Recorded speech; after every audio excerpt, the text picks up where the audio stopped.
You keep chasing change, but nothing sticks because your habits haven't. Success isn't built on motivation. It's built on repetition. If you wake up doing the same things, you'll keep living the same life. But the moment you take control of your daily patterns, everything begins to shift. Your future is hidden in your routine. Shift your habits with intention, and you'll unlock a version of yourself you've never met before. In a few moments, I will teach you how changing small daily habits can completely transform your mindset, direction, and entire life. You become what you repeatedly do. You are not the sum of your intentions. You are the sum of your actions. Not once, not twice, but the actions you repeat without fail, day in and day out. You may think your life is determined by big decisions, but it is the small, invisible habits that shape your destiny. A man doesn't wake up successful. He becomes successful through a quiet ritual of repeated behavior, thoughts, words, movements that sculpt his mind and mold his results. But why do so many fail to see this? Because habit disguises itself as routine. You stop noticing the very thing that's shaping your outcomes. You rise late, put things off, speak words of doubt, then wonder why success feels like it belongs to someone else. It isn't fate, it isn't luck, it's your pattern, a habit you've rehearsed into permanence. So how do you turn the wheel? You begin by observing. Begin your mornings with intention. Instead of drifting, choose. Choose action over excuse. Choose focus over noise. Choose to build, to refine, to grow. Replace one small habit, just one. Do it every day, not once a week. Let it become your new default. Imagine this. You rise before the sun. You speak words of power, not complaint. You write down your goals, not once, but each day. How long before the world begins to bend in your favor? Not long. Because your habits write your story, even when you're not paying attention. So I ask you, what have you been rehearsing lately? Fear or faith? Delay or discipline? Because what you do consistently, you become permanently. Choose wisely. Small disciplines build great fortunes. Greatness is not built in a moment. It is carved, chiseled, refined in silence. A man becomes powerful, not by dreaming of power, but by repeating small acts of discipline so consistently that they become his nature. Discipline is not about punishment. It is the gatekeeper of liberty. It is what separates those who live on purpose from those who live by accident. You may wonder, why bother with the small things? Because the small things are the big things in disguise. The way you rise, the way you speak to yourself, the way you do your work, even when no one is watching. These habits decide the size of your results. Begin by mastering the first hour of your day, not when the day gets busy, but before it begins. Make your bed with precision. Read something that strengthens the mind. Train the body. Speak your goals aloud. These aren't chores. They are declarations. Each act says, I am in command. Imagine a man who keeps his word to himself, who never lets fatigue speak louder than purpose, who each morning does what others won't. Over time, who will succeed? The one who works in flashes, or the one who builds like a mason, brick by brick? Now ask yourself, what small discipline have you been avoiding? That's your next door to power. Walk through it. Thoughts become habits, and habits shape fate. You must understand that your thinking is not neutral, it is a forge. Every thought you repeat hardens into belief, and every belief, if unexamined, becomes habit. Most men never rise because they never change the way they think. They hold on to doubts, fears, and tiny visions, and wonder why life offers them nothing more. But consider this, your mind is not meant to drift. It is meant to be driven. You can either fill it with thoughts that build you, or thoughts that bind you. The choice is always yours, yet few make it deliberately. You shift your destiny when you shift your dominant thoughts. Write them, speak them, think them, until they push out the poison of doubt. Say to yourself, I am capable, I am committed, I am becoming, not once, but constantly, until the voice of weakness fades and strength becomes natural. Imagine you're building a mansion. Would you lay bricks of fear and doubt? Or would you build with faith, vision, and courage? Your thoughts are the mortar of your future. Handle them with care. What have you been thinking when no one is looking? That's your true direction. Change it, and everything follows. Success is found in daily ritual, not occasional effort. Success is not a thunderclap, it is a whisper repeated through ritual. The men who build empires, fortunes, and legacies do not rely on moods or sudden bursts of energy. They build rituals, sacred patterns of action that produce predictable excellence. You've likely seen men who start strong, who sprint and then stumble. They rely on willpower. But willpower fades. Ritual remains. It carries you through fatigue, through boredom, through setback. It becomes who you are. But why is ritual so powerful? Because it doesn't ask your permission. Once formed, it acts automatically. It removes the friction between intention and execution.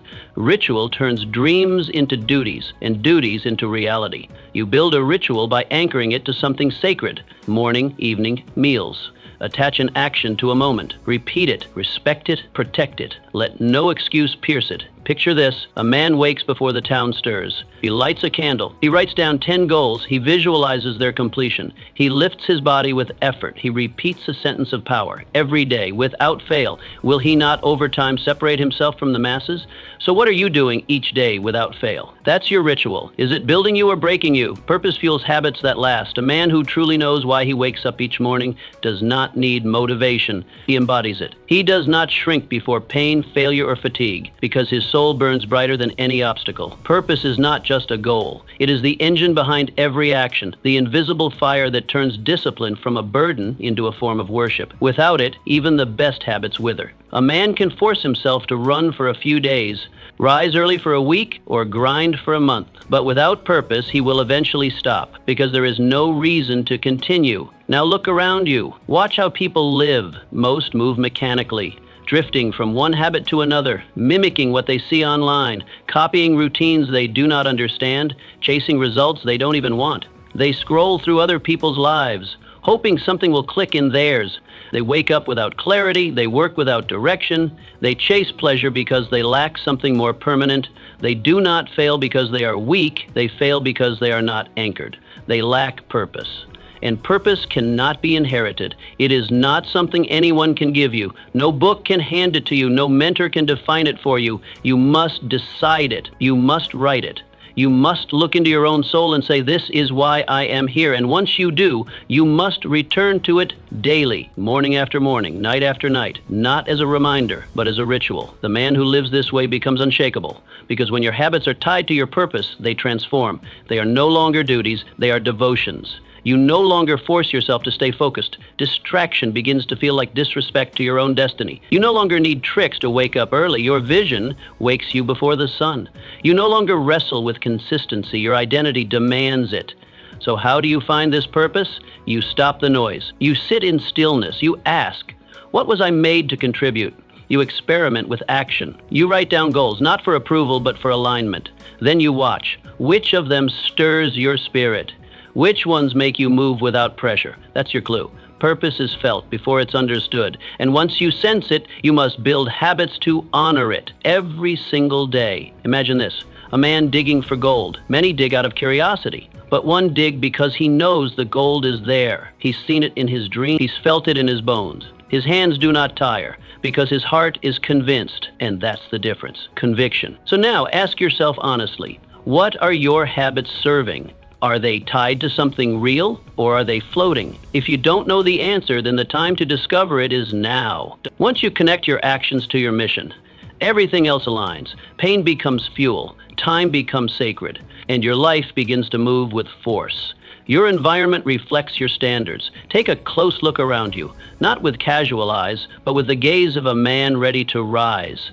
Observe the space you wake up in, the desk you sit at, the items you see every day, the people whose voices fill your hours. These are not coincidences. They are reflections, quiet, constant reflections of the standard you hold yourself to internally. A man does not need to speak of his values. His surroundings do the talking. His room, his tools, his schedule, his circle, all of it whispers or shouts his identity. Yet how many live in chaos and confusion, pretending it has no consequence? They wake up late, surrounded by clutter. Their homes are neglected, their plans disorganized. They tolerate drama, laziness, and distraction in the people closest to them, and then ask why their life feels heavy, stuck, just short of momentum. But life is always speaking. The results they're getting are not a mystery. They are a mirror. When you permit disorder in your environment, you send a signal to your mind.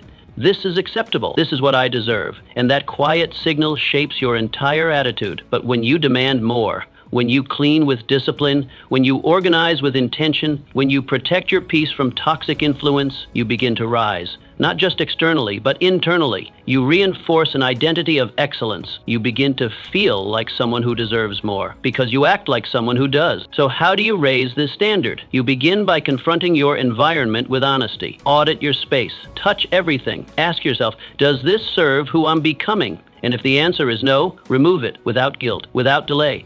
Whether it's an old item, a sloppy habit, or a person whose energy pulls you down, let it go. You're not throwing it away. You're making room for what belongs. Build a space that aligns with your vision. Design a daily flow that respects your time. Surround yourself with people who sharpen your thinking and challenge your weakness, not those who comfort your excuses. This is not about being perfect. It's about being intentional. Imagine a warrior preparing for battle. Would he trust a dull blade? Would he walk into the storm with his armor scattered, his camp in disarray? Of course not. He would treat his environment like a reflection of his future. Everything in order. Every tool in place, every person beside him chosen for strength, loyalty, and clarity.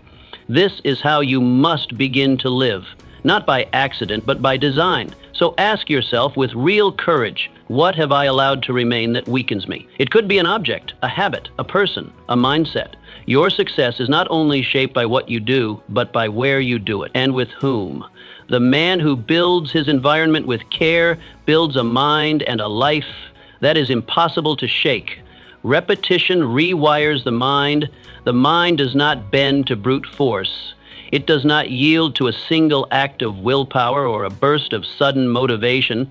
It responds to rhythm. It rewires through consistency, through the steady drumbeat of repetition. You cannot force your way into a new life in one dramatic leap. The mind is not a machine to be flipped into gear. It is a living field, one that must be cultivated with care, patience, and rhythm. You must till the soil of your thinking day after day until it begins to grow something new, and then tend to it until it blooms. This is where most men fall short. They begin with fire, but no fuel. They start a new habit, try a new mindset, speak a new affirmation, and when it doesn't yield instant results, they walk away. It didn't work, they say, as if change were a vending machine. But the mind doesn't respond to intensity. It responds to repetition. The brain is not looking for what is powerful, it's looking for what is familiar. And repetition creates that familiarity, slowly, steadily, unshakably. Think of the first time you said something powerful to yourself, I am strong, or I will change. It felt foreign, false even. Your doubt argued, your old beliefs laughed, but that's not a sign of failure. It's a sign that your old programming is still in control. You don't defeat it by debating, you defeat it by outnumbering it. One truth repeated 1,000 times can drown out a lie you've believed for 20 years. It doesn't happen because you win the argument in your head. It happens because you rewrite the script. This is why your habits matter, not because of their intensity, but because of their rhythm. Wake up at the same time every day, not because it's hard, but because it's anchoring. Review your goals each morning, not because you forgot them, but because the repetition imprints them on your soul. Speak your affirmations, not as magic words, but as reminders to your brain of who you are becoming. Visualize the life you want, not to escape reality, but to program it into your nervous system as familiar. The goal is to get to a place where these truths feel so natural, so normal, that you cannot imagine life without them. Imagine a river carving its way through rock. It does not rush. It does not explode. It cuts through stone not by power, but by consistency. That is what you must become. Steady, daily, unwavering, not dramatic, but devoted. You win, not by force, but by rhythm. The rhythm of a man who has chosen what he wants to believe and is willing to repeat it until it becomes his nature. So the next time you feel stuck, discouraged, or impatient with your own progress, don't ask yourself, what's wrong with me? Ask a better question. Have I repeated the right things enough times? If the answer is no, then the solution is simple. Do not seek another secret. Do not chase a new method. Return to the rhythm. Speak it again. Train again. Visualize again. Wake up again.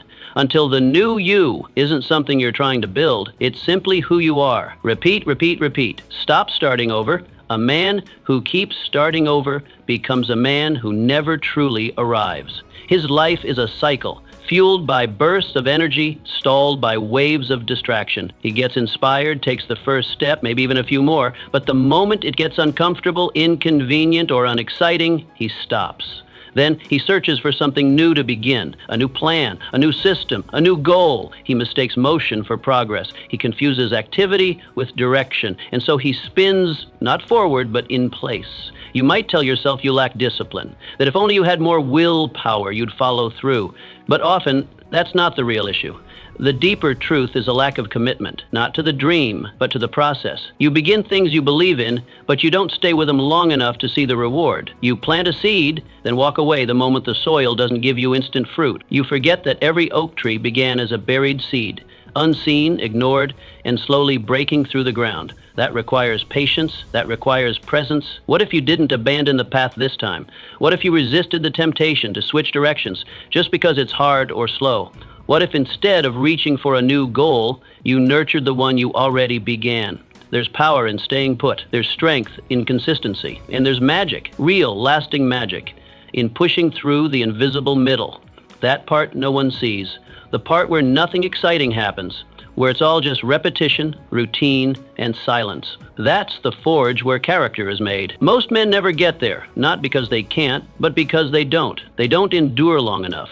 They don't let the process shape them. They think success is found in the spark, but it's built in the grind, in the quiet, uneventful, often thankless hours of persistence. The man who becomes great isn't always the most talented. He's often just the most committed. So how do you stop quitting? You close the door on the idea of quitting altogether. You stop treating your habits like hobbies. You stop showing up only when it feels good. You make it a vow, a sacred promise to yourself. You do it when you're tired, when it's boring, when no one claps. You do it not for the reward, but because it is who you are now. Because your identity is no longer tied to starting, it's tied to finishing. Picture a bridge, strong at one end but never completed. It stretches out beautifully, then stops mid-air, useless.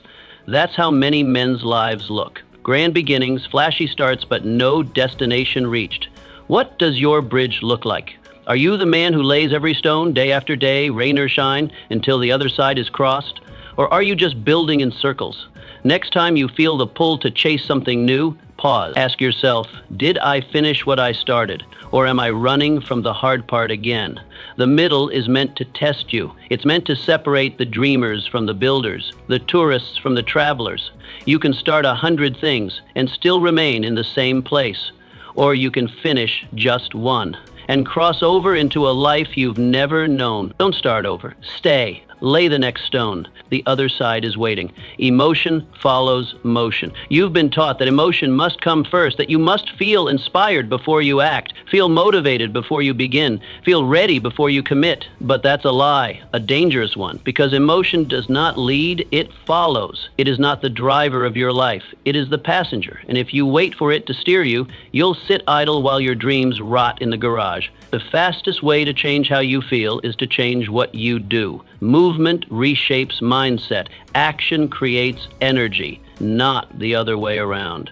You think the men who built empires, led nations, survived wars, and wrote masterpieces felt ready every morning? No, they moved anyway. They laced their boots, picked up the pen, gripped the sword. Before their minds gave them permission. And it's in that gap between resistance and action where true power is born. The man who waits to feel right before doing what is right will never lead a powerful life. He'll become a slave to his own mood. He'll tell himself, I'll start tomorrow. I'll begin when I'm in the zone. I'll train when I feel strong. I'll lead when I feel confident. But that man is not in control. His emotions are the puppeteer, and he'll spend his life wondering why nothing ever takes root. Meanwhile, the man of discipline understands a different law. He knows that mood is a servant, never a master. He does not check in with his feelings before he moves and his feelings adjust accordingly. This is the difference between those who rise and those who remain stuck. Greatness is never owned by the emotional. It is earned by the committed. So how do you use this? You build rituals that operate outside of your emotion. You design mornings, routines, decisions that are pre-committed. No thinking, no hesitating, just doing. You get out of bed before your mind offers excuses. You go for that walk before your brain begins to list reasons not to. You start writing before the perfect idea arrives. You start building while your confidence is still catching up, because motion is the antidote to doubt. Every time you act without needing permission from your emotions, you prove to yourself who is in charge. Think of a fire. You want warmth, comfort, light, but you just sit there waiting to feel heat. You look at the wood, you dream about the blaze, you imagine how good it'll feel, but you never strike the match. You never crouch down and ignite the spark. And so you stay cold, miserable, full of potential and empty of progress. Why? Because you waited for the feeling before you made the move. But warmth comes after the flame, always. And it's not just fire. It's fitness, it's focus, it's faith, it's the book you haven't written, the business you haven't started, the apology you haven't made, the weight you haven't lost, the habit you haven't kept, the life you haven't lived. Not because you can't, but because you're still waiting to feel like doing it. But life doesn't reward the hesitant. It rewards the man who acts anyway, the man who moves forward in the fog, the man who takes the next step before clarity, before certainty, before comfort. You don't wait for momentum, you create it. You don't beg your emotions to obey, you train them to follow. And once they learn that you act no matter what, they begin to align. The mood shifts, the inspiration comes, not at the start, but after. So now, ask yourself honestly, what have you delayed because you didn't feel ready? What project, habit, or responsibility are you waiting to feel right for? Stop waiting. Get up, begin, do the thing, not because you're inspired, but because you said you would. Let your body lead, and let your emotions follow. That is how you become powerful. That is how you take command. That is how you finally move. Motion is your medicine. Take the first dose. Your words sculpt your reality. You speak your world into being, whether you realize it or not. Every phrase you whisper when no one is listening, every muttered complaint under your breath, every quiet label you attach to yourself, these are the bricks. And with each one, you're building either a future of strength or a prison of limitation. Most men never see it happening. They speak without care, without thought, unaware that their tongue is crafting the boundaries of their life. A man says, "I'm not good with money," and wonders why he never gains wealth. He mutters, "I can't focus," and watches his attention weaken year after year. He jokes that he's lazy, undisciplined, unlucky, not the type to succeed. And though he laughs, his subconscious takes every word as law. What you repeat becomes a script. And what's rehearsed long enough eventually gets performed. You do not rise above the story you tell yourself, you grow into it. It's easy to blame circumstances, to say, "This is just how things are," or "I'm being honest." But honesty isn't just acknowledging what's real, it's choosing what to reinforce. And your words do more than describe your world, they design it. Words are not decoration, they are direction. They guide your energy, your decisions, your posture. The man who says, "I always figure it out," will behave differently than the man who says, "Things never go my way." One expects movement, the other expects resistance. Guess which one gets what he expects? The tragedy is that most men curse their own path without knowing it. They start their mornings complaining about how tired they are. They talk to friends about how stuck they feel. They narrate their lives with defeat, limitation, sarcasm, and passivity. Then they ask why motivation disappears, why nothing changes. But success cannot bloom in poisoned soil. You cannot speak weakness all day and expect to walk in strength. You cannot rehearse failure and expect to perform victory. So how do you change? You begin by listening to yourself. Not casually, but carefully. Monitor the labels you use. Watch the tone you take when talking about your work, your body, your mind, your future. Do you speak as the man you're becoming or as the man you're trying to escape? It takes discipline to interrupt the habit, but it is necessary, because every sentence repeated becomes a belief. Every belief repeated becomes a habit, and every habit repeated becomes identity. Start simple. Replace self-deprecating jokes with declarations of growth. Stop calling yourself broke, lazy, not a morning person. Even if it feels fake, speak what you want to be true. Say, "I'm getting stronger." Say, "I'm focused." Say, "I'm building something great," not because it's already visible, but because your words are laying the blueprint. You are not reporting reality. You are creating it. Picture a sculptor standing before raw marble. The final form is not yet visible, but he holds the vision. With each chisel, he moves closer to it. Each strike is small but deliberate, and eventually the vision appears. Your words are those strikes. Your daily phrases, your quiet affirmations, your internal dialogue. These are the tools in your hand. You may not see the statue yet, but it is being formed with every sentence you speak. And here's the secret. The moments when you least believe the words are the moments they matter most. Anyone can speak power when life is easy, but when circumstances contradict your words, that's when they begin to reshape you. Say, "I am disciplined," when you're tempted to break. Say, I am capable when life feels low. This isn't delusion, it's design. Words are not reflections of the past, they are commands to the future. So now, ask yourself with brutal honesty, what have I been saying about myself lately? Not in front of others, but alone, in the mirror, in your mind. Is it building your strength or burying it? Are your words lifting you toward the man you were born to be, or chaining you to the one you're trying to leave behind? The mouth is not just for communication, it's for creation. Use it wisely, because the world you speak is the world you will walk into. Your evenings decide your mornings. What you do before you close your eyes holds the secret to how strong, clear, and focused you'll be when you open them. We are told success starts in the morning, with alarms, routines, cold showers, and early hustle. But this is only half the truth. The deeper truth, the one few acknowledge, is that a powerful morning starts the night before. The quality of your rest, the direction of your thoughts, the state of your soul before sleep, these shape not just your sleep, but your next self. You don't just wake up with strength, you prepare for it. You don't just stumble into clarity, you create it the night before. Yet most men waste their evenings. They collapse into bed not with peace, but with panic. Their minds race with guilt, regret, or the clutter of unfinished tasks. They drift into sleep the same way they drift through life, without guidance. And then they wake up confused, sluggish, and reactive, as if clarity and purpose should greet them like coffee on the table. But no fire rises from chaos. No clarity grows from mental noise. If you enter rest like a storm, don't expect to rise like a king. A wise man understands that the evening is not a break from his discipline. It is the final chapter of the day's command.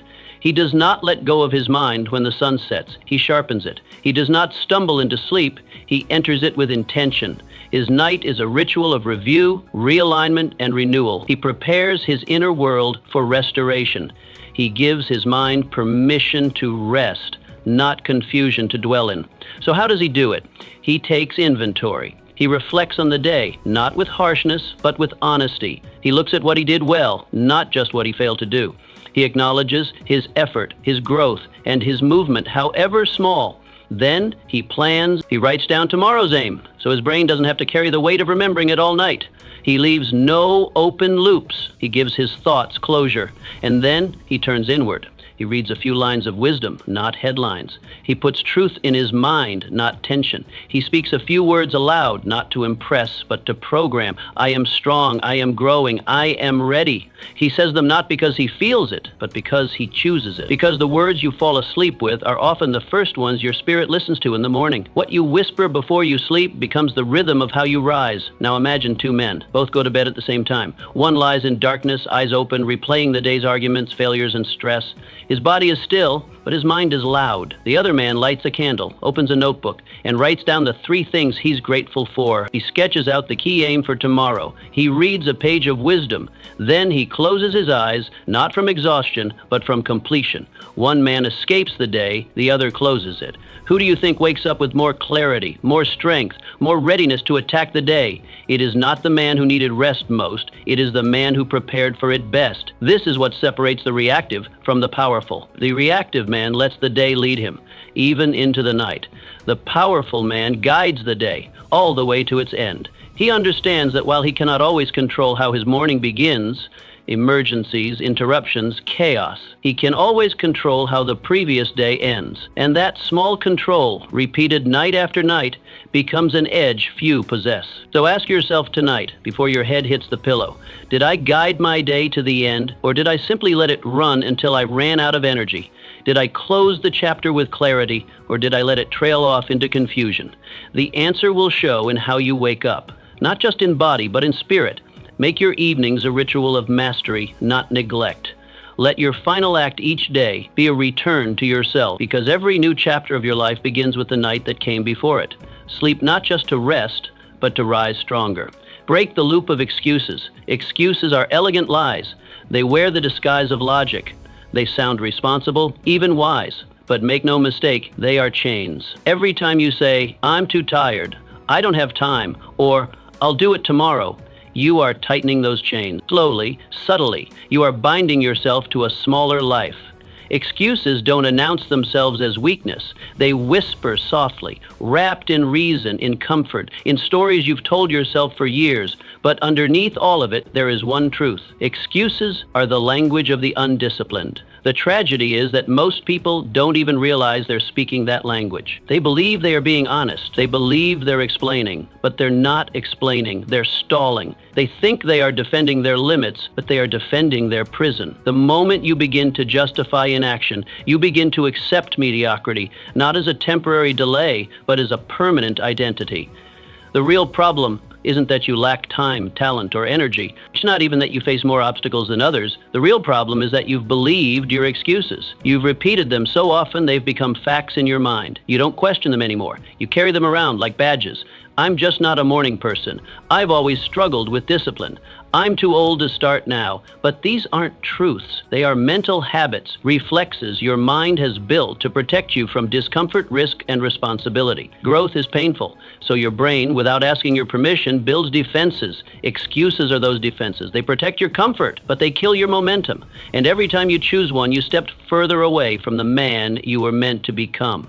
So how do you break this pattern? You expose it. You shine light into the dark corners of your mind where these excuses live. You stop letting them speak unchallenged. The moment you hear yourself say, "I don't feel like it," interrupt the thought. Speak over it. Say, "But I will do it anyway." When you say, "I'm too tired," respond, "And I'll do it tired." When the thought comes, "I'll start tomorrow," answer, "Tomorrow is the enemy. I start now." The mind must be trained to submit to command, not emotion. You do not need to feel like doing it. You need only to do it. Action, not emotion, is the measure of progress. The man who waits to feel right will wait his life away. But the man who acts, regardless of mood, becomes unstoppable. He becomes a force because every time he moves in spite of resistance, he is teaching his mind a new rule. You work for me now. Think of a general at war. His army faces cold, mud, fatigue, fear. If he allowed them to retreat every time the conditions were hard, the war would be lost before a single battle was fought. That's how most people live. They abandon their mission at the first sign of discomfort. They retreat when it rains. They fold when they're tired. They delay when the road looks uphill, but not you, not anymore. You are not in a battle for convenience. You are in a war for your future. You are not here to protect comfort. You are here to build character. And character is built every time you say no to an excuse and yes to action. No to fear and yes to movement. No to delay and yes to now. Make a vow today, not a hope, not a wish, but a vow. No more excuses, not spoken, not whispered, not even tolerated in your private thoughts. If one rises, crush it with command. Replace it with action. Prove to yourself moment by moment that your discipline is stronger than your doubt. You are not here to justify mediocrity. You are here to rise above it. The man you want to become is already waiting for you, but he cannot be reached through he is only found through courage, through decision, through relentless forward motion. So ask yourself honestly, what have you been excusing? What goal, what habit, what higher standard have you postponed with reasons that sound clever but kill progress? Today, you bury those reasons. Today, you become the kind of man who doesn't wait to feel right, doesn't beg for perfect conditions, doesn't explain his delay. He acts, he moves, he becomes. Because when you eliminate excuses, you eliminate limitations. And in that space, finally, you will rise. Stop feeding the old identity. The reason your new life hasn't begun is painfully simple. You are still feeding the old one. You say you want change. You say you're ready for discipline, wealth, strength, peace, and purpose. But when the door to the new opens, you walk through with the old you still clinging to your back. The old habits, the old excuses, the old language, the old rhythms. You want new results while maintaining old rituals. You want to evolve, but you won't stop honoring the identity you claim you've outgrown. Every time you hit snooze, you obey the old self. Every time you scroll instead of study, avoid instead of confront, complain instead of act, you give him breath. You resurrect him. And every time you do, the new self, the one you're trying to become, weakens. The man who says, "I want to be disciplined," but still entertains laziness, is speaking a divided language. He's declaring one truth and living another. And in that conflict, there is no freedom, only delay. Change is not a statement. It's not a feeling. It's not a journal entry or a sudden decision made at midnight after watching a motivational video. Change is a funeral. It is the burial of the old self. It is the severing of the contracts you signed with weakness. The only way forward is to starve what you no longer want to be. But here's the truth. What you've been doesn't just disappear quietly. It resists. It pleads. The old identity is familiar, and familiarity feels like safety. The old you knows how to comfort you. He knows your fears. He speaks the language of excuses that once made sense. You've had a long day, he says. You can start tomorrow. One more time won't hurt.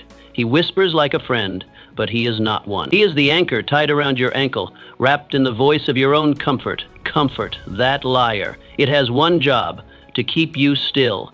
It doesn't care about your goals. It doesn't care about your destiny. It only wants your loyalty. And it will trade you peace for stagnation. It will tell you this isn't hurting you, while it slowly kills your future. It will keep you in circles, in cycles, in habits that feel harmless but are fatal to your growth. So how do you break free? You stop showing up for the past. You stop performing the old rituals. You stop giving time, energy, and attention to the version of you that failed. When the temptation comes to act like the man you used to be, you respond as the man you're becoming. You make decisions not based on where you've been, but based on where you're going. You stop moving like him. You stop speaking like him. You stop thinking like him. You act as if the new you already exists, because in action, identity is born. The mind will catch up to movement, and if you move like the disciplined man, the strong man, the wealthy man, the focused man, soon that is who you become. Picture this. You say you're building a new house. You tell everyone that your old one no longer serves you. You even put up a sign that says, "New life under construction," but every night you sneak back into the old place. You light the fire, you pay the rent, you sleep in the same bed, and repeat the same rituals. And you wonder why the new house still feels like a dream instead of a home. It's because you haven't left. You haven't cut the cord. Progress demands disloyalty to your past. You cannot hold on to the old while reaching for the new. One must die so the other can live. And death is not easy. It requires clarity. It requires saying, "That's not me anymore," and meaning it, not in thought, but in behavior. So ask yourself tonight, are you still feeding the version of you that failed? Are you still giving him meals in the form of procrastination, complaining, comfort, and inconsistency? Or are you starving him so the new one can thrive? Transformation begins the moment you refuse to entertain the old pattern. When you say, "He doesn't live here anymore." When you stop speaking in the tongue of defeat. When you walk past the old door without even knocking. The new you is not waiting for you to be ready. He's waiting for you to walk away from the version of yourself who keeps pretending to want change while secretly preserving the comfort of failure. Let the old self starve. Let him fade. Let the man you've always known you could be take the stage, not someday, but now. Focus is a habit, not a trait. Focus is not a gift. It is not some rare trait reserved for monks or masterminds. It is not in your DNA, not in your bloodline, and not granted by luck. It is trained. It is built in the furnace of choice, repetition, and refusal. And like all real training, it begins with elimination. Before you can sharpen your focus, you must cut away the noise that's dulling it. Most people don't live in chaos because they lack intelligence. They live in chaos because they've never learned how to clear the space around their attention. Their minds are overfed but under-disciplined. They start one task, then check a notification. They begin a project, then chase a new idea. They look busy, they feel overwhelmed. But at the end of the day, nothing meaningful gets finished. They don't run out of time, they run out of clarity. But the man who wins, the man who builds, leads, and rises, isn't the one who juggles the most. He's the one who finishes what matters. He doesn't live by stimulation. He lives by completion. He doesn't try to do everything. He commits to what counts. And once committed, he doesn't flinch. He doesn't wander. He doesn't escape when it gets difficult. He digs in. He protects his time and his attention like treasure because he understands one truth. Where your focus goes, your life follows. Focus isn't about force. It's about respect. Respect for your own potential. Respect for your limited time on this earth. When you treat your time like it's infinite, you waste it. When you treat your attention like it's a toy, the world plays with it. But when you begin to see focus as a discipline, a sacred discipline, you stop letting distractions control your life. So how do you build it? You create boundaries. Real ones, not just ideas, not just intentions. Walls. You carve out time for deep work and guard it like your life depends on it. Because in a way, it does. You remove distractions not with hope but with force. You shut the door. You tell your mind, this is where I'm needed, and here I stay. And when your attention tries to wander, you don't negotiate. You command it back, again and again and again, until it learns that you are the master, not the servant. Imagine a blacksmith forging a blade. He doesn't leave the fire every 5 minutes to check the wind. He doesn't pause his hammer to reply to every knock at the door. He stands firm. He watches the steel. He hammers with intensity, with rhythm, with full presence. That's how a blade is made. That's how focus is trained. You must treat your tasks with that same reverence. Don't just start them, finish them. Don't just work on them, work through them. Stay in the fire. When you feel the pull to check something else, to shift to another task, to take a quick break, recognize it for what it is, an escape disguised as productivity. Don't chase stimulation, chase completion, because that's what separates motion from progress. That's what builds momentum. Focus isn't a mood. It's not a feeling. It's a decision. And it's one you must remake every hour, every day, until it becomes who you are. You must become the man who finishes what he starts. Who doesn't break his own promises just because something else looks easier? The man who's trusted to lead, to build, to win is the man who has trained his focus into a blade that cuts through distraction. So take an honest look. What do your days look like? Are you finishing what you start, or letting your attention scatter like leaves in a storm?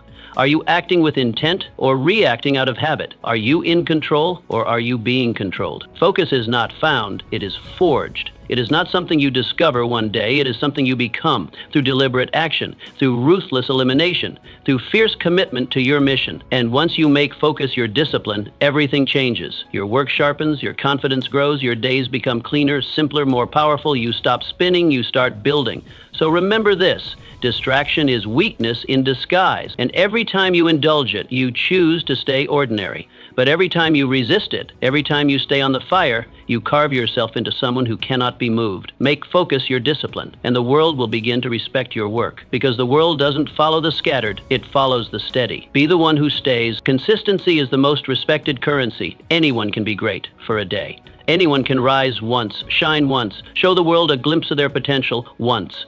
But the men who build legacies, who craft lives of meaning, who carry power in their presence, those men are not defined by their bursts of brilliance. They are defined by what they do repeatedly, especially when no one's watching. The spotlight may come and go, applause may fade, but the one who shows up day after day without excuse, that man becomes unstoppable. We live in a world addicted to drama, flashy beginnings, viral moments, instant wins. But real transformation isn't forged in explosions, it's built in quiet, ordinary days, stacked together with purpose. You don't earn power by showing up once. You earn it by showing up regardless. When you're tired, when it's boring, when the feeling is gone, and all that remains is the voice inside saying, do it anyway. That's consistency. That's strength. Consistency builds momentum, and momentum is everything. It's the invisible force that turns effort into rhythm. It rewires the mind. Every time you show up, you send a message to yourself. This is who I am now. It removes the internal debate. It silences the question, should I? Because it's already answered. You don't need to decide. You've already decided. You show up. But here's where most people fall into the trap. They confuse consistency with motivation. They wait for the perfect mood, the spark of inspiration, the emotional push to begin. They say, I just don't feel it today, and so they don't act.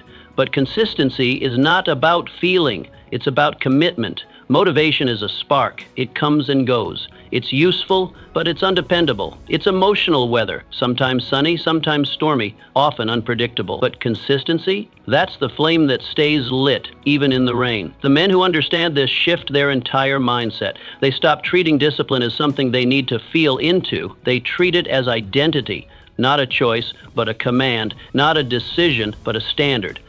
They don't need perfect conditions, they just need to begin. And how do you begin? You lower the threshold. You stop aiming for perfection. You aim for presence. You don't need to write 10 pages today, write one. You don't need to crush a 2-hour workout, train for 20 minutes. But whatever you do, don't skip, never skip. Because skipping sends a message too. It says, my emotions are stronger than my commitment. It says, I act only when I feel like it, and once that becomes a habit, you will be a prisoner to your mood forever. Imagine a mason standing before an empty field. No one is watching. There are no cameras, no grand audience, just bricks, mortar, and his hands. He lays one brick, then the next, then another. Day after day he returns. Some days it rains, some days he's sore, some days he's tired, but he never skips. Slowly, quietly, a wall rises, and one day, without fanfare, a fortress stands. Meanwhile, others sprint for a week, build half a wall, then vanish. They come back later, tear it down, start again, and wonder why nothing stands firm. But the mason, he just kept laying bricks. That's consistency. Consistency is boring. It's unglamorous. It doesn't get likes, but it builds everything. It's the only way to create real mastery, and it's the only way to outlast the obstacles, the critics, and even your own excuses. Because in the end, talent fades, motivation fades, energy fades, but consistency, done right, outlasts everything. So the question isn't how talented are you or how inspired do you feel. The question is brutally simple. Did you show up today? Did you honor the work even in silence?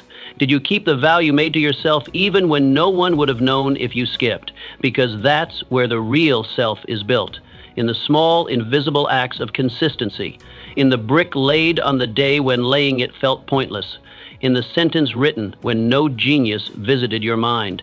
In the steps taken when your legs were heavy and your mind begged you to rest. Show up, not once, not twice, always. Because the man who shows up every day, no matter how he feels, becomes the man who can do anything.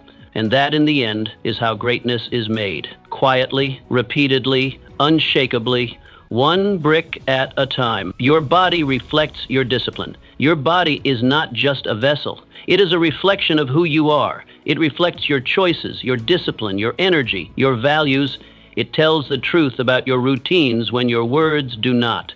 A man cannot expect to carry a sharp, focused, disciplined mind in a body that is constantly tired, neglected, and slow. A sluggish body breeds a sluggish will, and a tired frame cannot carry the weight of a powerful vision. You may try to separate your physical condition from your mental and spiritual strength, but the split is a lie. The body and mind are not rivals, they are allies. What you do to one always affects the other. Look closely at the lives of strong, focused men. Not just athletes, but leaders, builders, creators. Their mental resilience is reinforced by their physical readiness. When you train the body, you do far more than shape the external. Every push, every repetition, every bead of sweat does more than sculpt the muscle. It forges the man.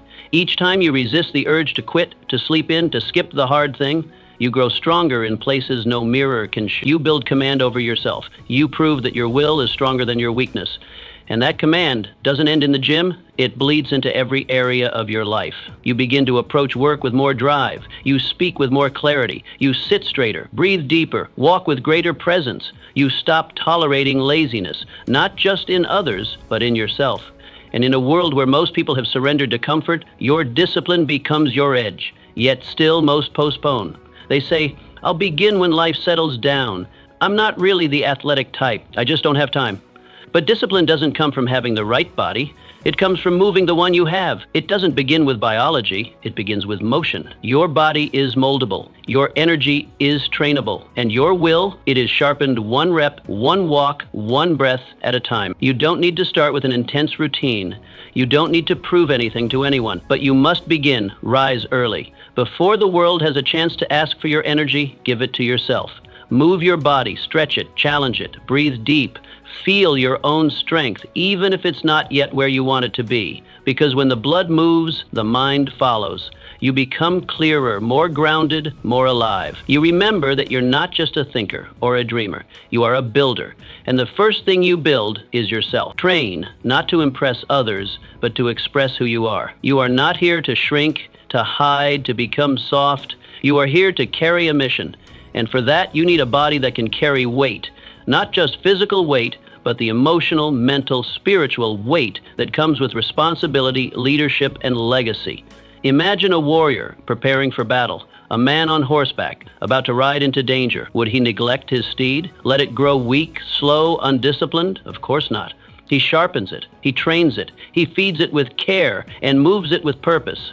He does not see the horse as separate from the fight. It is the fight. It is what will carry him into the storm. Your body is that steed. Your future will demand everything from you. Will your body be ready to carry it? And this isn't about appearance. This isn't about having six-pack abs or running marathons. This is about respect. Respect for the machine that will carry your mind, your mission, and your legacy. Because once you start to honor your body, not worship it, but respect it, it changes how you operate. You stop eating like a man with no vision. You stop sleeping like a man who doesn't care. You stop dragging yourself through life like a worn-out engine, and you begin to live like a man who is ready. So ask yourself, when was the last time you truly honored your body? Not as decoration, but as a tool for greatness.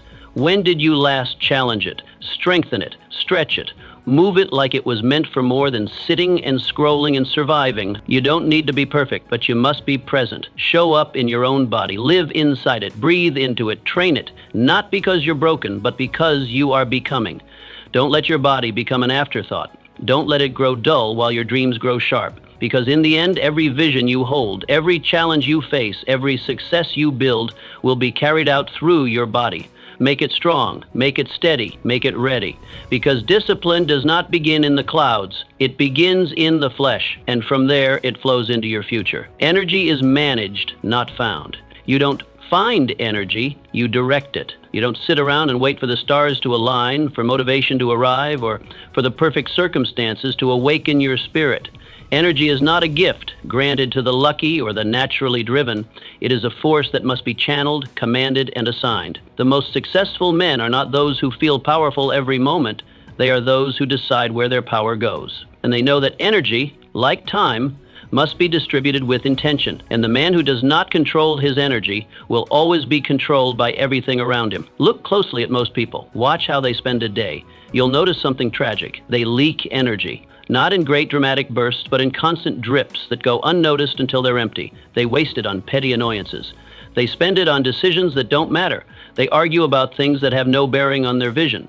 They respond to every distraction, engage in every notification, participate in every minor frustration as if it deserves their full presence. And by the time they return to what truly matters, if they return at all, they are already depleted. They've given their best to what never deserved it, and they try to build their future on the leftovers. This is how men arrive at their goals, already exhausted. It's not because the work is too hard. It's because they've handed away their energy to everything but the work. You don't run out of energy, you misplace it.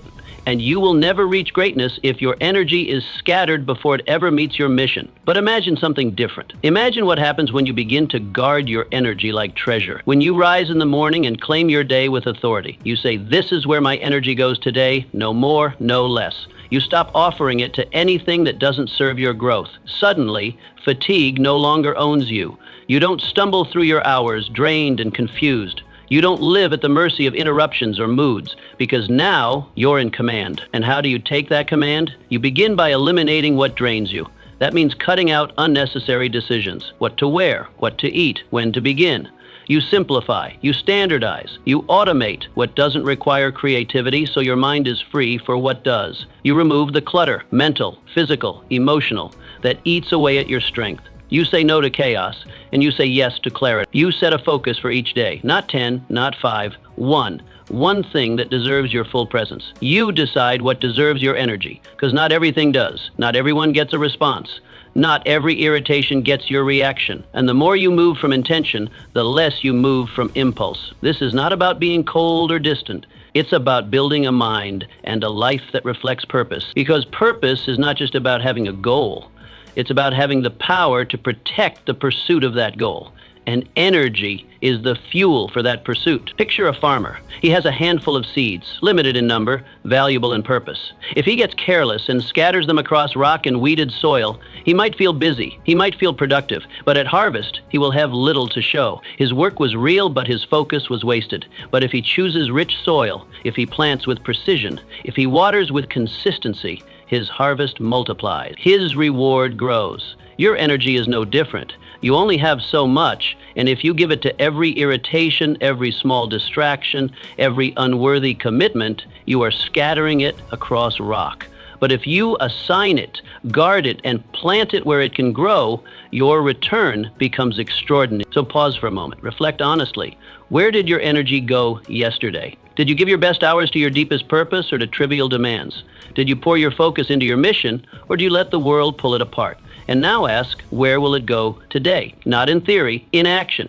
Will you spend your morning in reactive patterns, or will you claim the first hours for yourself? Will you command your energy like a man who understands that his future depends on it? Your energy is your power, it is your currency, and the way you spend it will write the story of your life. Waste it and you will live tired. Focus it and you will live ready. Decide, assign, protect, and direct your energy like a man who knows it is limited and who chooses to use it where it matters most. Because you don't run out of power by working hard. You run out by living scattered. And the man who learns to master his energy will not just survive, he will rise.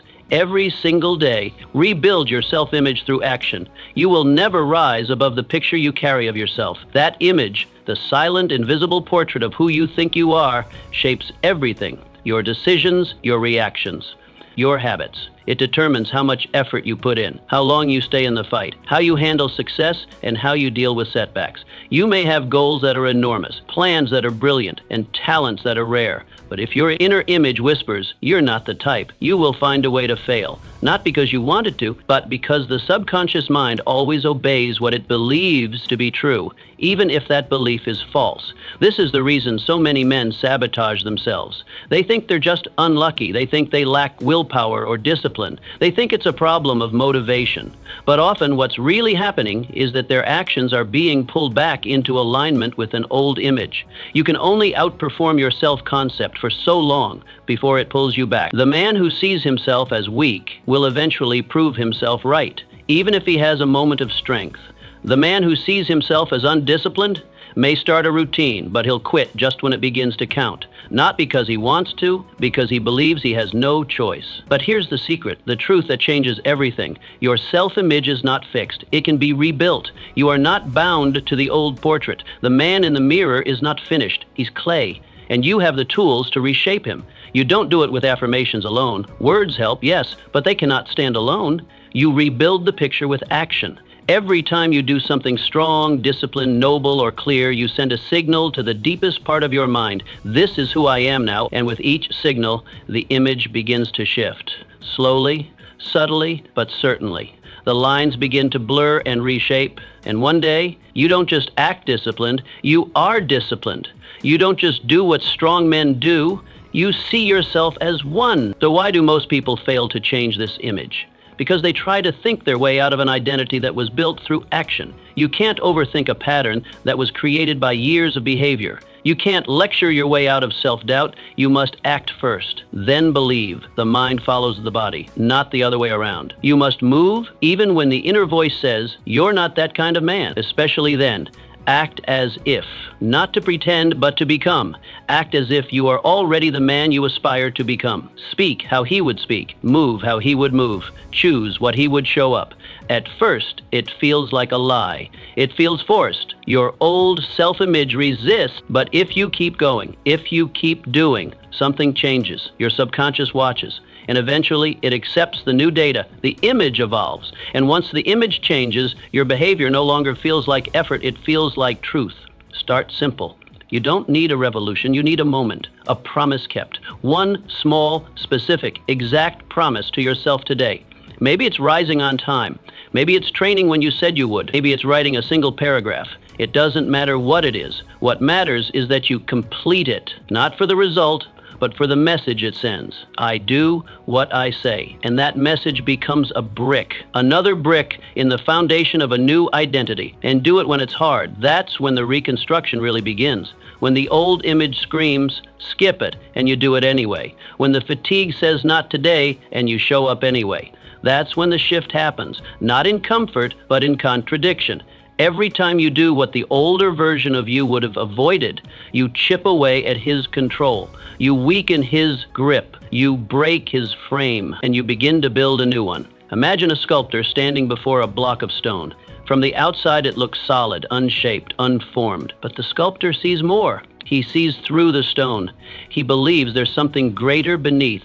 And with each strike, each chip, each swing of the chisel, he declares, there is more here. He doesn't stop when it gets tough. He doesn't panic when the shape isn't yet clear. He keeps going, knowing that with enough pressure, the vision inside the stone will emerge. That is how you must approach your old self. He is the stone. You are the sculptor. Each action is a chisel. Every time you show up, every time you choose discipline, every time you say no to the old pattern and yes to the new one, you are shaping the man you were meant to become. And one day, that man appears. Not because you hoped for him, but because you built him. So stop waiting to feel like him. Act like him. Let the image follow the action. Let the belief follow the behavior. Start small. Start today. Now ask yourself with clarity and courage, what does the man I want to become do daily? What are his rituals? How does he handle pressure? What does he do when no one's watching? What does he prioritize? Now go do that. Not someday, now. Because every action is a vote, and the man you become is the one you vote for most often.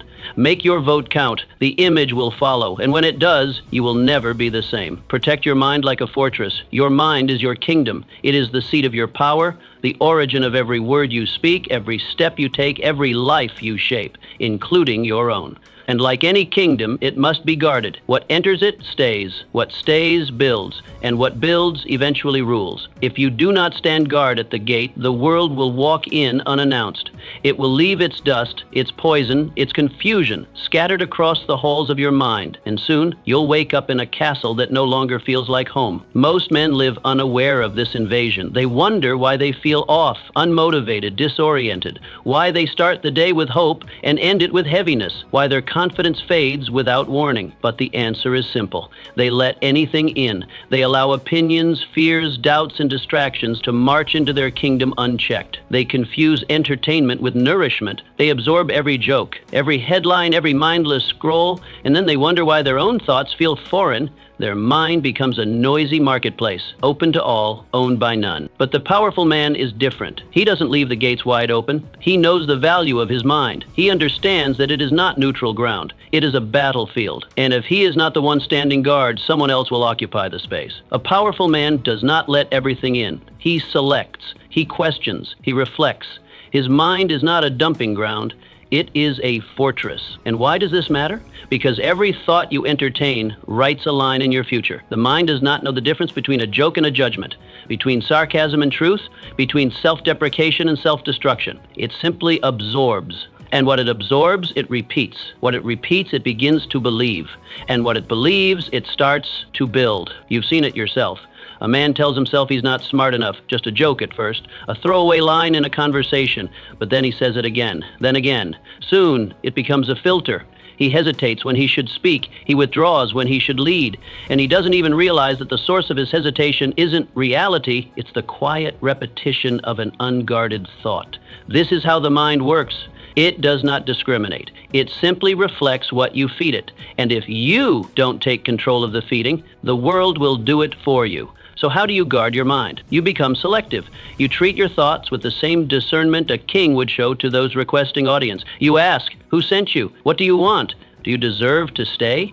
You choose your conversations. You become aware of the words you allow to land. You stop participating in gossip.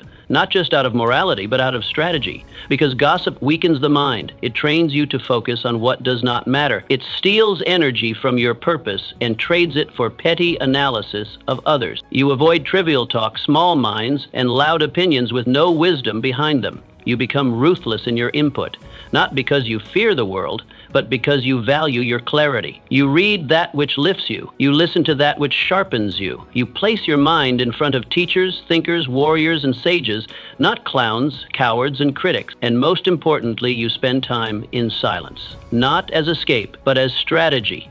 Silence is where the mind becomes visible. In silence, you learn the sound of your own thoughts. You hear the patterns. You recognize the invaders. You become aware of the beliefs you've never questioned, the ones shaping your life without your permission. The world is loud, and it's relentless. If you do not carve out moments of quiet, your mind will never be your own. You will live in reaction. But when you make time for silence, not once a year, not once a month, but daily, you begin to rule your own thoughts. You reclaim the throne. Picture a castle gate. A single soldier stands post, day and night. He inspects every traveler, asks every purpose, checks every name. No one passes unless the gatekeeper approves. That is how you must protect your thoughts, with vigilance, with strength, with unwavering standards. Nothing enters unless it serves you, unless it sharpens you, unless it belongs in the mind of the man you are becoming. So now I ask you, who or what have you allowed to shape your thoughts this week? Who did you listen to? What did you absorb without filter? What beliefs did you adopt without question? Did you guard the gate, or did you fall asleep at your post? This matters more than you think, because your mind is not just where you think, it's where you build. It is where you form the architecture of your actions, where you develop the frameworks that determine how you show up in every room. If your mind is sharp, your life becomes focused. If your mind is soft, your life becomes scattered. And no amount of hustle can fix a mind that has been hijacked. Your mind is your most powerful weapon, and the world knows it. That's why it fights for your attention. That's why it fills your feed with fear. That's why it bombards you with noise. Because a man whose mind is distracted is easy to control. But a man whose mind is guarded, he is dangerous, he is unpredictable, he is free. So build the fortress. Inspect the gates. Choose your inputs. And remember, what enters, stays. What stays, builds. And what builds, becomes you. Do not let the world write your script. Write it yourself, with clarity, with conviction, like a king guarding his kingdom. The future you want already exists. In the habits you refuse, you say you want more. More clarity, more discipline, more success. You say it with conviction, you say it with hunger, but the truth lives not in your words. It lives in your routine. And when your routine contradicts your desire becomes delusion. You speak of big dreams, but you act on small impulses. You talk about purpose, but your mornings begin with delay. You crave transformation, but refuse to give up comfort. And that, right there, is the quiet contradiction that's killing your progress. A man's future is not something he discovers one day like buried treasure. It's something he builds, brick by brick, day by day. He builds it through repetition, through structure, through discipline when it's dull, and through effort when it's inconvenient. He builds it not on the days when it's easy, but on the days when it isn't. The future isn't hiding from you. It's not buried in mystery. It's standing in plain sight, outlined in the habits you've either chosen or avoided. Yet most men stand still, hoping life will somehow bend to their desire. They wait for clarity before they move. They wait for discipline to feel easy. They wait for the right time to begin. But time is the lie. Time is the illusion. It whispers, you have more. You can change tomorrow. And so they keep living the same day, the same week, the same life, expecting one day to wake up in a different place. But nothing changes until the routine does. You don't rise to the level of your dreams, you fall to the level of your patterns. And if your patterns are ruled by comfort, by delay, by distraction, then your potential will always remain potential, unused, unfulfilled, unlived. You can't claim to want freedom while remaining loyal to your chains. You can't speak about greatness while protecting the habits that make you mediocre. So how do you break out? How do you step off the loop that keeps spinning you back into your old self? You begin by connecting your vision with your discipline. You stop chasing inspiration and start demanding obedience from yourself. You stop hoping your mind will cooperate and start commanding it. You craft a day so powerful, so intentional, so aligned that it can't be ignored. And you start not by rearranging your life, but by aligning your smallest habit with your highest aim. This is the mistake most men make. They wait for a grand plan, a dramatic shift. But transformation is not built on drama, it's built on repetition. On that one habit done daily that seems too small to matter, done poorly at first, done imperfectly, but done relentlessly, because each repetition is a vote, and the man you become is the one you vote for most often. Imagine a man who says he wants to cross the ocean. He speaks about the horizon. He describes the ships he'll build, the lands he'll see. He studies the currents. He dreams of the voyage. But each day he turns and walks deeper into the woods. He may be sincere, but he is sincerely moving in the wrong direction. His words do not align with his movement, and that, no matter how poetic it sounds, leads nowhere. Your goals demand more than hope. They demand new behavior. They require sacrifice. They call for trade-offs. You will have to let go of ease. You will have to say no to things that offer short-term comfort. You will have to be misunderstood, unrecognized, and uncelebrated for long stretches. Because greatness isn't loud, it is quiet. It is built when no one is watching. You have to decide that your highest aim is worth the discomfort of discipline, that your long-term identity matters more than your momentary impulses, that showing up matters more than being in the mood, that you are not here to wait, you are here to build. So ask yourself with brutal honesty, what habit, if practiced daily for 1 year, would change everything? You already know what it is. Maybe it's waking up early. Maybe it's writing. Maybe it's training. Whatever it is, it has already been whispering to you. Now ask the second question. Why haven't you begun? Don't answer with excuses. Don't speak of time or energy or readiness. Answer with truth. The real answer is this. You haven't begun because it's easier not to. Because the old you still has influence. Because you're addicted to familiarity. Because changing a habit means changing an identity, and that scares you more than you admit. But let this be the moment where you stop negotiating with weakness. Let this be the moment where you realize the future is not out there. It is being built right now in the decisions you make today. Your life will not transform because of a grand idea. It will transform because you woke up and did the thing you didn't want to do, and then you did it again and again until one day it wasn't a task, it was a trait, not an act, but your identity. Your future is being drafted, not by your dreams, but by your discipline. And your discipline is decided not by what you say, but by what you repeat. So build the day, build the habit, and let that habit shape the man. Because every excuse is a nail in the coffin of your potential, and every act of discipline is a brick in the foundation of your future. Lay the brick today, then do it again tomorrow. And let your life rise, one aligned day at a time. Change your habits, change your life. This is where everything you've ever wanted begins. Not in a distant future, not in some elusive opportunity, and not with a stroke of luck. It begins with you, with the smallest things you do every single day. It begins with your habits. You can dream, you can visualize, you can write down goals and speak affirmations until your throat runs dry. But unless your actions align with the future you say you want, nothing will change. The truth is simple. Your habits are the bricks with which you build your destiny. They are not optional. They are not decorative.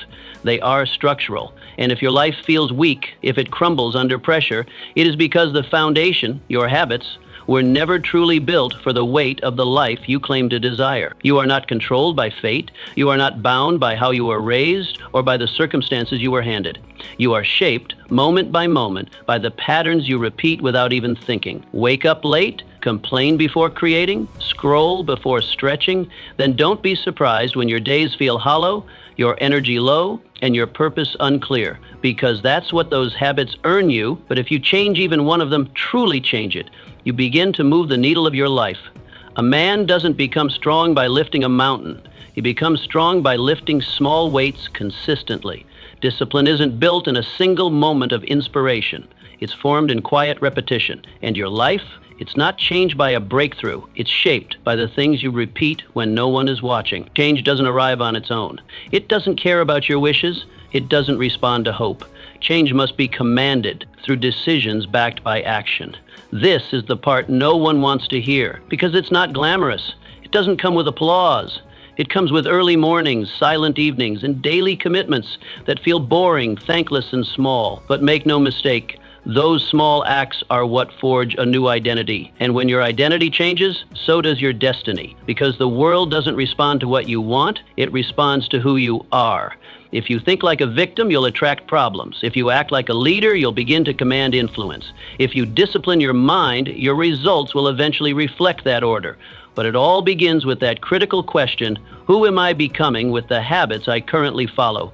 Sit with that, not as a thought exercise, as a life-altering reflection. Because you cannot build a future you're not practicing for. It's impossible. A man who wants freedom but practices addiction will only deepen his chains.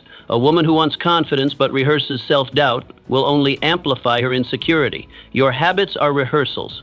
Rehearsals for the life you're training your mind and body to expect. So be honest. What are you rehearsing? You need no more information, no more motivation. What you need is commitment. You need to stop entertaining the fantasy of change without sacrifice. You need to declare war on your distractions. You need to remove the debate around things you already know you must do. Because the more you negotiate with weakness, the stronger it gets. A new habit doesn't need a celebration. It needs a decision. One that says, this is who I am now, and I don't compromise that, not for comfort, not for convenience, not for company. One step each morning, one choice aligned with your future, one routine that supports, not sabotages your mission. Over time, these small things add up. They become a force. Like a drop of water, over time they wear down what once seemed immovable. And suddenly, without fanfare, your life starts to change. Think of a sculptor chipping away at marble. It looks like nothing. It looks like madness.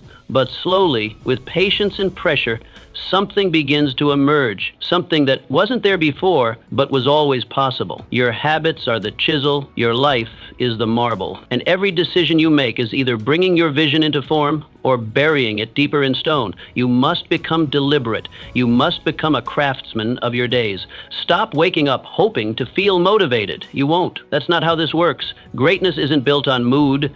It's built on clarity. And clarity begins when you ask this question every single day. What would the man I wish to become do right now? Then you do that, even if it's hard, especially if it's hard. This is how identity is built.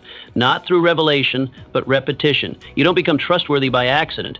You become trustworthy by keeping promises even to yourself. You don't become confident by being praised. You become confident by earning your own respect through follow-through. Day by day, decision by decision, you construct the version of you that can carry your dream. And once you become that person, everything begins to shift. You don't have to chase people. They start coming to you. You don't have to beg for opportunities. They begin to notice your presence, not because you shout it, but because you showed up. You lived it. You proved it. You repeated what others were too inconsistent to finish. And that is what sets you apart. You must stop waiting for a sign. This is the sign. You already know what's not working. You already know what needs to change. The question is not what to do, it's whether you will begin. Not tomorrow, not next Monday, now, in this moment. Because your future is not waiting patiently, it is being shaped by your current behavior. And if that truth doesn't light a fire in you, you're not hungry enough yet.